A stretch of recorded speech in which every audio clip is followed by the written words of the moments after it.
খাবো আজকে বন্ধুরা।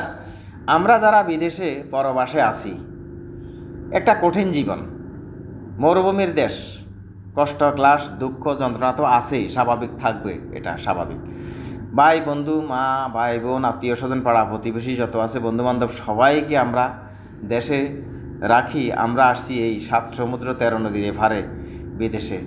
তো এখানে আমাদের বন্ধুবান্ধব অনেকেই আছেন, পাশাপাশি অনেকেই অনেক সময় দেশে যায়। দেশে থেকে আসার সময় যখন যা প্রয়োজন অনেক জিনিসপত্র নিয়ে আসেন, তো সেটাকে আমরা সবাই মিলি বাগবাটোয়ারা করি, খাই, কিছুটা কমপক্ষে অন্তত দেশীয় জিনিসপত্রের স্বাদ গ্রহণ করি এবং আনন্দ উপভোগ করি। সেই আনন্দটাকেই ভাগ করার জন্য আজকে নিয়ে আসছি কাঁঠাল। আমার এক বন্ধু দেশে থেকে আসতে কাঁঠাল নিয়ে আসছে। সিজনই ফল, এখন এই সিজনে হচ্ছে কাঁঠালের সিজন। আর এটা হচ্ছে সবচাইতে উন্নত মানের ফল, সবচাইতে পুষ্টিকর এবং আমাদের দেশের জাতীয় ফল। তো তিনি ফল নিয়ে আসার পরে এখন সবাইকে ডাকলো, আমরা সবাই আসছি। আর এই কাঁঠালকে কাটতে গিয়ে প্রথমেই আমরা যে প্রস্তুতি নিয়েছি সেই এক খুব মহা খুশির বিষয়। 2 হাতে সরষের তেল লাগাই প্রস্তুতি নিছি। এই কাঁঠালের একটা আঠা আছে, আঠাটা যেন না লাগে, সেই জন্য আমাদের প্রস্তুতির কোনো শেষ নাই। 2 হাতে সবাই সরষের তেল মাখিয়ে ছুরি নিয়ে, কেউ বলো ডাইনে কাটো, কেউ বলো বাঁয়ে কাটো, কেউ বলে এখান দিয়ে ধরো, আগে ধরো, পিছিয়ে ধরো, দোনো সাইড দিয়ে চাপ দিয়ে ধরো, মানে খুশির আর শেষ নাই। এখন কিছুটা কাটতেছি, কাটতে কাটতে আস্তে আস্তে খাইতেছি। খাওয়ার সাথে সাথে সেই সাথে আপনাদের সামনেও তুলে ধরছি আনন্দটাকে ভাগ করার জন্য। আপনারা যারা যেখান থেকে দেখছেন দেখবেন আপনাদের কাছে কেমন লাগলো, একটু ভালো মন্দ লাইক কমেন্ট করলে আমাদের কাছে ভালো লাগে। সবাই একটু কমেন্ট করবেন। তো কাঁঠাল নিয়ে কথা, অনেক কথা। আমরা তো আসলে বোকাশোকা মানুষ, অনেক কিছুই বুঝি না, জানি না।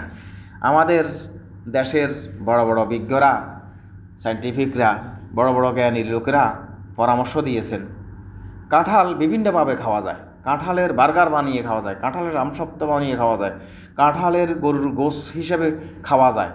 তারপরে কাঁঠাল এক কথায় বলতে গেলে কোনো কিছুই ফেলে দেওয়ার মতো না। এখন যে আমরা খাইছি, কোষটা খাইছি, কোষের বাইরের অংশটা, ভিতরে যে একটা বিচি আছে, বিচিটাও খাওয়া যায়।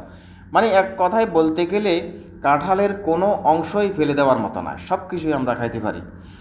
তো সেসব পরামর্শ নিয়েই আমাদের বিজ্ঞদের, সেই হিসাবে আমরা আজকে সেই জিনিসটাও অ্যাপ্লাই করে দেখব ইনশাল্লাহ।